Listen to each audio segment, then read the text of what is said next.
اعوذ باللہ من الشیطان الرجیم بسم اللہ الرحمن الرحیم وقالت طائفۃ، اب ایک بڑی سازش کا ذکر ہو رہا ہے کہ جو انہوں نے کی تھی مسلمانوں کے خلاف اور محمد رسول اللہ کو ناکام بنانے کے لیے۔ اس سازش کا پس منظر کیا تھا کہ چونکہ صورتحال یہ آ چکی تھی دنیا کے سامنے کہ جو ایک مرتبہ دائرہ اسلام میں داخل ہو جاتا تھا،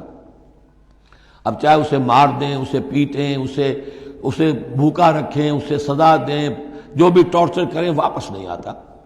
تو دھاک بیٹھ گئی نا کہ اسلام کے اندر کوئی ایسی کشش ہے، اسلام کے اندر کوئی ایسی حقانیت ہے، کوئی ایسی مٹھاس ہے کہ ایک آدمی بڑی سے بڑی قربانی دینے کو تیار ہے ایک دفعہ اسلام قبول کرنے کے بعد، اسلام کو سے دستبردار ہونے کو تیار نہیں۔ یہ جو ساکھ بن گئی تھی، اس کو توڑنے کا ذریعہ سوچا انہوں نے کہ ایسا کرو، صبح کے وقت اعلان کرو کہ ہم ایمان لے آئے، سارا دن محمد کی صحبت میں رہو صلی اللہ علیہ وسلم، شام کو کہہ دو جی دیکھ لیا ہم نے، کچھ نہیں ہے یہاں، یہ دور کے ڈھول سہانے ہیں، ہم تو اپنے ہی کفر میں جا رہے ہیں، اپنے ہی راستے پہ جا رہے ہیں۔ اب اس سے یقیناً کچھ لوگ سمجھیں گے کہ انہوں نے سازش کی ہوگی، کچھ لوگ سمجھیں گے کہ بھائی بڑے متقی لوگ تھے، بڑے خشوع و خضوع کے ساتھ آئے تھے، بڑے اعلان کے ساتھ، شان کے ساتھ انہوں نے کلمہ کہا تھا اور ایمان قبول کیا تھا، پھر دیکھو سارے دن حضور کی محفل میں بیٹھے رہے ہیں، کچھ نہ کچھ تو دیکھا ہی ہوگا نا آخر، ایسے کیسے یہ لوگ چلے گئے۔ عام لوگوں کے دلوں میں وسوسہ اندازی جو ہے اس سے کرنا بہت آسان کام ہے، وہ سازش تھی جو بنائی، اور اسی کا اصل میں تعلق ہے قتل مرتد کی سزا۔ اسلامی ریاست میں اس سازش کا راستہ روکنے کے لیے یہ سزا تجویز کی گئی ہے کہ جو شخص ایمان لے آئے پھر کفر میں جائے گا تو قتل کر دیا جائے گا، کیونکہ اسلامی ریاست کی بنیاد ہے، آئیڈیولوجیکل ریاست ہے یہ، ایمان اور اسلامی تو اس کی بنیاد ہے، اس کی جڑوں کو کھولنے والی جو چیز ہو سکتی ہے اس کی تو پوری جو ہے اس کی بندش اور اس کا سد باب ہونا چاہیے۔ وقالت طائفۃ من اہل الکتاب آمنوا بالذی انزل علی الذین آمنوا وجہ النہار، اور اہل کتاب کے گروہ نے یہ طے کیا ایمان لاؤ اس چیز پر جو نازل کی گئی ہے ان اہل ایمان پر صبح کے وقت، دن چڑھے، وکفروا آخرہ، اور کفر کر دو، اعلان کفر کر دو دن کے آخر میں، لعلہم یرجعون، شاید ان میں سے بھی کچھ لوٹ آئیں، اندر سے جا کے کچھ لوگوں کو تو گھسیٹ لائیں گے ہم کہ وہ جو ہے وہ بھی اسلام کو چھوڑ دیں، وہ مشتبہ ہو جائے معاملہ، ان پر وسوسہ پیدا ہو جائے۔ وَلَا تُؤْمِنُوا إِلَّا لِمَنْ تَبِعَ دِينَكُمْ، اور دیکھو ہرگز ایمان نہ لانا مگر اسی چیز پر کہ جو تمہارے دین کی پیروی کرے، ماننی اسی کی بات ہے۔ یعنی خطرہ بھی تھا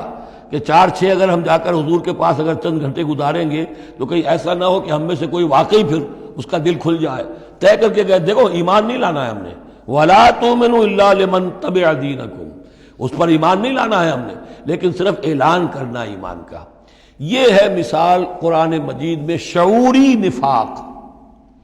یعنی جو وقت انہوں نے گزارا ہے یہ ہے تو اسلام کا، قانوناً تو مسلمان ہیں،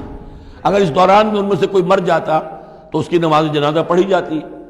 لیکن انہیں معلوم تھا کہ ہم مسلمان نہیں ہیں، جبکہ ایک وہ غیر شعوری نفاق ہے کہ اندر ایمان ختم ہو چکا ہے لیکن انسان سمجھتا ہے میں تو مومن ہوں، حالانکہ اس کا کردار وہ جو ہے منافقانہ ہے، اس کا عمل منافقانہ ہے، اور اس کے اندر سے ایمان کی پونجی جو ہے جیسے کہ دیمک کسی کڑی کو کھا جائے تو شیطین کو چٹ کر چکی ہے دیمک، لیکن یہ کہ بہرحال اوپر ایک پردہ پڑا ہوا ہے، وہ ہے غیر شعوری نفاق اور یہ ہے شعوری نفاق۔ قل ان الہدی ھدی اللہ، اے نبی ان سے کہہ دیجئے دیکھو اصل ہدایت تو اللہ کی ہدایت ہے، ان یؤتی احد، اب یہاں پر پھر ان کا قول آ رہا ہے کہ دیکھو ایمان لانا، ان یؤتی احد مثل ما اوتیتم، مبادا کسی کو وہ شے دے دی جائے جو تمہیں دی گئی تھی۔ یہ رسالت، یہ مذہبی پیشوائی، یہ تو ہماری میراث تھی، ہم اگر انہیں مان لیں گے تو وہ چیز ہم سے ان کو منتقل ہو جائے گی، لہذا ماننا تو نہیں ہے، لیکن یہ کہ ان کی بہرحال کسی طریقے سے ہوا اکھیڑنے کے لیے ہمیں یہ کام کرنا ہے۔ اور یحاجوکم عند ربکم، یا تمہارے خلاف حجت قائم کریں اللہ کے نزدیک۔ قل ان الفضل بید اللہ، کہہ دیجئے ان سے کہ فضل کل کا کل اللہ کے ہاتھ میں ہے، یؤتی ہے من یشاء، وہ جس کو چاہتا ہے دیتا ہے۔ اس نے 2000 برس تک ایک منصب پر تمہیں فائز رکھا، اب جو ہے تم اس منصب کے نااہل ثابت ہو چکے ہو، تمہیں معزول کر دیا گیا، اور اب ایک نئی امت ہم نے بنائی ہے اور اس کو اس مقام پر نصب کر دیا ہے، انسٹالیشن ہو چکی ہے۔ واللہ ذو الفضل العظیم،